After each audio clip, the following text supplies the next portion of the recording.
வணக்கம் friends, welcome to தக்ஷதாSamayal. இன்னைக்கு வீடியோவில் நம்ம என்ன ரெசிபி பார்க்க போகிறோம்? நாங்கள் லஞ்ச் பாக்ஸ் ரெசிபி கருவேப்பிலை பொடி சாதம். வாங்க அது எப்படி செய்கிறதுன்னு வீடியோக்குள்ளே போய் பார்க்கலாம். கருவேப்பிலை சாதம் செய்கிறதுக்கு அடுப்பில் ஒரு கடாய் வச்சுக்கலாங்க.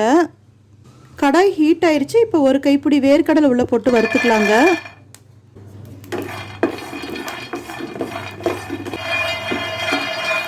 அடுப்பு மீடியம் ஃப்ளேமில் வச்சு கரெக்டாக நம்ம ரோஸ்ட் பண்ணிக்கலாங்க. பாருங்கள், கரெக்டாக ரோஸ்ட் ஆகிடுச்சு. இப்போ நம்ம அடுப்புலேருந்து செப்பரேட்டாக எடுத்து தனியாக வச்சிடலாங்க. அடுப்பில் ஒரு கடாய் வச்சுக்கலாங்க. அதில் 1 டீஸ்பூன் ஆயில் விட்டுக்கலாங்க. பாருங்கள், ஆயில் ஹீட் ஆகிடுச்சு. நம்ம அதில் 3 வரமிளகா ஃப்ரை பண்ணிக்கலாம். பாருங்கள், வரமிளகா போட்டதுமே சீக்கிரம் வதங்கிடும். அதில் 1/2 டேபிள் ஸ்பூன் கடலைப்பருப்பு போட்டுக்கலாங்க. அதே சம அளவு வெள்ளை உடச்சி உளுத்தம் பருப்பு, தாளிக்கிற பருப்புன்னு சொல்லுவாங்க, அதுவும் போட்டுக்கலாங்க. எல்லாத்தையும் நல்லா வறுத்துக்கலாங்க லோ ஃப்ளேமில் வச்சு. பாருங்கள், 60% வறுபட்டது போதும். இப்போ நம்ம ஒரு கைப்பிடி கருவேப்பிலை இதில் சேர்த்திக்கலாங்க. அதையும் சேர்த்து லோ ஃப்ளேமில் வச்சு நல்லா வதக்கிக்கலாங்க. பாருங்கள், எல்லாமே நம்ம கரெக்டாக வறுத்துட்டோம். இப்போ நம்ம அடுப்பு ஆஃப் பண்ணிடலாங்க. ஆறுனதும் நம்ம இது மிக்ஸி ஜாருக்கு மாற்றி ஒரு நைஸ் பவுடர் அரைச்சி எடுத்துக்கலாம். பாருங்கள், நம்ம வறுத்து வச்சதெல்லாம் ஆறிடுச்சு. இப்போ நம்ம இப்போ மிக்ஸி ஜாருக்கு மாற்றிக்கலாம். அரைக்கிறதுக்கு முன்னாடி ஒரு பிஞ்ச் பெருங்காய பவுடர் சேர்த்திக்கலாங்க. 1/4 டீஸ்பூன் மல்லித்தூள், 1/4 டீஸ்பூன் உப்பு, சின்ன சைஸில் புளி எடுத்துக்கலாங்க, கொட்டை இல்லாதது. அதையும் சேர்த்து உள்ளே போட்டு தண்ணி எதுவும் சேர்க்காமல் நல்லா நைஸ் பவுடரை அரைச்சி எடுத்துக்கலாங்க. பாருங்கள், நைஸ் பவுடரை நம்ம அரைச்சி எடுத்துட்டோம்.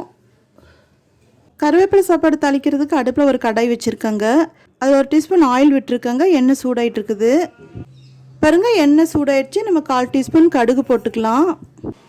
பாருங்கள், கடுகு பொரிஞ்சிருச்சு. இப்போ நம்ம 1/4 டீஸ்பூன் சீரகம் உள்ளே போட்டுக்கலாம்.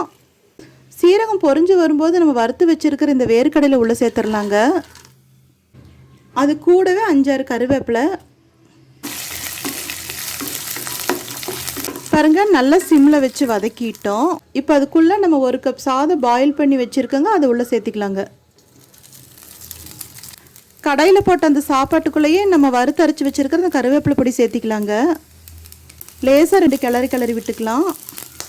இன்னொரு ஸ்பூன் போட்டுக்கலாங்க. நம்ம கருவேப்பிலை பொடியில் சேர்த்துன உப்பு பத்தாதுங்க, அதனால் இன்னும் 1/4 டீஸ்பூன் உப்பு சேர்த்திக்கணுங்க. நம்ம வறுத்தரைச்ச கருவேப்பிலை பொடியெல்லாம் வேணுங்கிற அளவுக்கு சேர்த்து நம்ம நல்லா பெரட்டி விட்டுக்கலாங்க. சாப்பாட்டில் எல்லா பக்கமும் படும்படி. இது ஒரு லஞ்ச் பாக்ஸ் ரெசிபிங்கிறதுனால நம்ம முன்னத்து நாளே கூட இந்த கருவேப்பிலை பொடி தயாரித்து வச்சுக்கலாங்க. மார்னிங் குயிக்காக நம்ம ஹரிபரியாக இருக்கும்போது சீக்கிரமாக இந்த ப்ரிப்ரேஷன் பண்ணி கொடுத்துர்லாங்க. அவ்வளோதாங்க, கருவேப்பிலை சாதம் ரெடி ஆயிடுச்சு. இப்போ நம்ம அடுப்பு ஆஃப் பண்ணிடலாங்க. நம்ம சேனல் பிடிச்சிருந்தா லைக் பண்ணுங்கள், கமெண்ட் பண்ணுங்கள், ஷேர் பண்ணுங்கள், சப்ஸ்கிரைப் பண்ணுங்கள். அப்படியே பக்கத்தில் இருக்கிற பெல் ஐக்கனையும் மறக்காமல் கிளிக் பண்ணுங்கள். தேங்க்யூ.